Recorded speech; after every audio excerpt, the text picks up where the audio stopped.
Salam sejahtera, saudara-saudara yang dikasihi oleh Tuhan Yesus Kristus. Kita akan mendengarkan renungan harian, mari kita berdoa. Tuhan, terima kasih hari ini kami mendapatkan renungan harian. Kiranya apa yang kami dengar boleh berguna dalam kehidupan kami dan bermanfaat untuk kehidupan kami di masa yang akan datang. Terima kasih ya Tuhan, dalam nama Tuhan Yesus kami berdoa. Amin. Amsal 5 ayat 11-12. Dan pada akhirnya engkau akan mengeluh kalau daging dan tubuhmu habis binasa.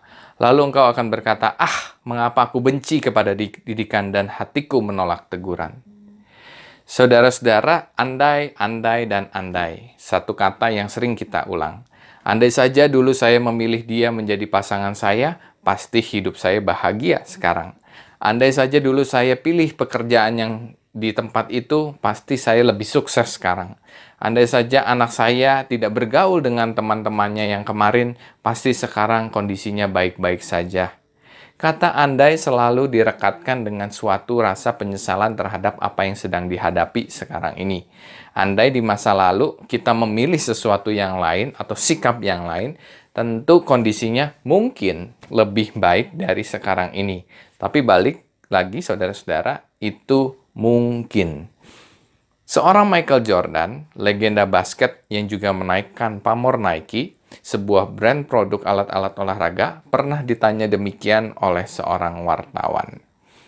Andai dulu Anda memilih Adidas, karena dulu memang Michael Jordan memakai Adidas, sekarang memakainya Nike, sebagai partner Anda, apakah situasinya akan berbeda dengan sekarang ini? Apakah engkau akan lebih sukses dengan Adidas dan lain sebagainya? Tentu wartawan ini menganggap ada satu jawaban ya atau tidak begitu ya. Tapi jawaban Michael Jordan justru menarik. If should never be on the dictionary because you'll never see the flip side of that. Artinya kata andai seharusnya nggak ada di dalam kamus, karena kalau ada di kamus, kamu hanya akan melihat sisi-sisi yang positif saja, engkau tidak akan bisa melihat sisi yang sebaliknya. Michael Jordan merasa bukan karena sepatu dia bisa sukses seperti sekarang, tetapi karena dirinya sendiri. Dia tidak hanya berpaku kepada brand-brand itu, tetapi melatih dirinya. Apakah ketika dia dulu memilih Adidas lalu akan jadi lebih sukses atau lebih buruk dari sekarang? Maka jawaban Michael Jordan, dia bilang, saya tidak akan pernah tahu. Penyesalan selalu datang belakangan. Kalau duluan namanya pendaftaran. Terdengar lucu, tetapi pesannya tepat. Penyesalan selalu muncul belakangan, tidak pernah datang di awal. Penyesalan terjadi ketika kita menyadari ada hal-hal yang tidak kita lakukan atau yang kita lakukan ternyata membawa dampak buruk bagi kehidupan kita saat ini. Amsal 5 ayat 11-12 menggambarkan penyesalan seseorang di masa akhir kehidupannya. Apa yang disesalinya? Kebenciannya terhadap dirinya sendiri karena menyia-nyiakan didikan dan teguran di masa mudanya. Penolakannya terhadap teguran dan didikan telah membuat kehidupannya penuh dengan penyesalan. Maka, saudara-saudara, sebelum penyesalan datang di kemudian hari, marilah kita menata sikap agar mampu menerima dengan bijaksana segala teguran atau kondisi atau pilihan yang harus kita pilih saat ini. COVID, cepat atau lambat akan berlalu. Tetapi setelah ini, situasi tidak lagi sama. Saat ini banyak orang yang banting setir pekerjaannya, jangan pernah menyesal, jangan pernah meratapi keadaan, tapi persiapkan diri untuk sesuatu yang baik. Kata andai itu hanya akan membuat kita semakin menyesali dan terpuruk.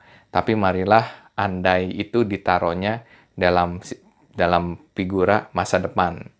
Andai saya begini, kira-kira bisa bagus nggak ya? Seperti itu. Dan kiranya memasuki masa-masa akhir PSBB, kita semua bisa merancang dari sekarang dan mempersiapkan diri untuk menentukan langkah hidup di tatanan baru yang sudah di depan mata ini, new normal. Tuhan Yesus memberkati. Mari kita berdoa. Ya Bapa di surga, kami berterima kasih untuk firman Tuhan hari ini, agar kami tidak menyesal di kemudian hari untuk segala pilihan yang kami temui. Tapi biarlah apa yang kami alami, kami rasakan itu sebagai tuntunan Tuhan, dan bukan berandai-andai atau menyesali masa lalu tentang kejadian yang kami alami saat ini.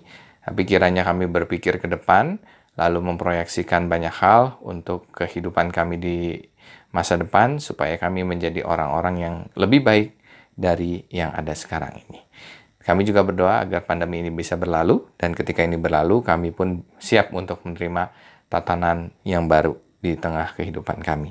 Terima kasih ya Tuhan, dalam nama Tuhan Yesus kami berdoa. Amin.